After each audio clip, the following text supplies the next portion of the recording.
ដោយពុទ្ធបរិស័ទលោករួមសាមគ្គីដាក់ចិត្តដាក់កាយសមាធិចិត្តខំស្មាតដោយសមាធិចិត្តដល់គ្នាហើយពោលពាក្យពុទ្ធានុសតិធម្មានុសតិសង្ឃានុសតិសីលានុសតិចាទានុសតិ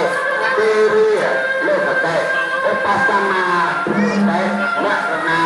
នុសតិអាយៈកតានុសតិបោតាលោយៈសារកបរទាំងអស់ដោយធ្វើការរៀបចំពីលោកតាយទីមានព្រមទីជាមួយដាក់ព្រឹកព្រឹកដល់បង្ហាសំបានមួយជុំហើយពុទ្ធបរិស័ទអលោកមិនផ្ដាច់សមាធិចិត្តផ្លាស់ដោយពិចារណាយើងដល់គ្នាដែលបានចូលដល់គឺចិត្តដែលល្អរបស់យើងអាចធ្វើការចូលរួមចំណែកសេចក្តីពិតនេះជាមរតកនៃឆាប់លោកដែលកើតដល់បានមានចំណែកប្រត្រីទាំងអស់ការខ្លួននៅរាស់អីព្រាដល់ពេលអ្នកណាអ្នកឯងចុះបងខូចចៅតែរត់ទៅដល់មិនធ្វើបំតែដឹកមានតែកត់ព្រោះតែម្នាក់ឯងកំដៃចិត្តគ្រាប់ឆ្នៃស្និទ្ធអត់មានជាប់អមហាសង្ឃេមហាអាធរវិស័យគូកោជាប់បានប្រពន្ធដែលយើងបានធ្វើគ្រប់គ្នាអនុមោទនី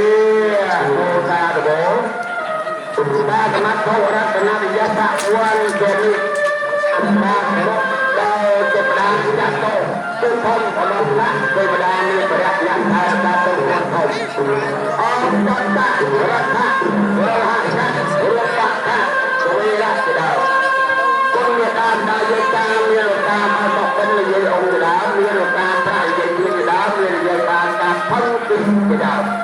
ប្រធានបរិយានេះដើម្បីទទួលដល់តាមពុទ្ធបរិស័ទមានសម្បត្តិបានប្រព្រឹត្តរួមយ៉ាងទីជាមួយកងក្រៅគ្រួសារនេះដល់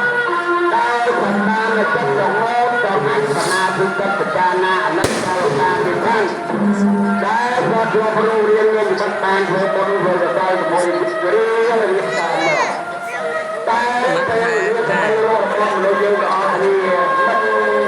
មានពេលដល់ពេលនេះមកនេះពេលយើងបានពេញរយអដល់តាបានមកលឿនថាជួយបាក់បាក់អស់ខ្ញុំបានវិសាលនេះ